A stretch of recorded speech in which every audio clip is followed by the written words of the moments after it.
دوسرا کلمہ تشہد ہے، یعنی گواہی دینا، یعنی ہم گواہی دیتے ہیں تو کیا دیتے ہیں اسی کو اس کے اندر بیان کیا گیا ہے۔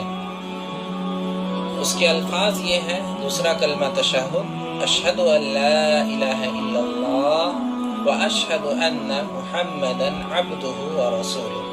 جیسا کہ آپ میری اسکرین پر دیکھ رہے ہیں، اشہد ان لا الہ الا اللہ و اشہد ان محمدا عبدہ و رسولہ۔ اس کا ترجمہ اور مطلب یہ ہے کہ میں گواہی دیتا ہوں، اشہد ان لا الہ الا اللہ، کہ اللہ کے سوا کوئی معبود نہیں، اللہ کے سوا کوئی نہیں ہے جس کی عبادت کی جائے، عبادت کے لائق صرف تنہا اللہ کی ذات ہے۔ اور آگے واشہد ان محمدا عبدہ و رسولہ، اور میں گواہی دیتا ہوں کہ محمدا عبدہ و رسولہ، کہ محمد صلی اللہ علیہ وسلم اللہ کے بندے ہیں اور اللہ کے رسول ہیں۔ یہ اس کلمے کا ترجمہ اور مطلب ہوا۔ ہمیں یاد کرنا چاہیے معنی اور ترجمہ کے ساتھ، اور اپنے بچوں کو بھی یاد کرانا چاہیے۔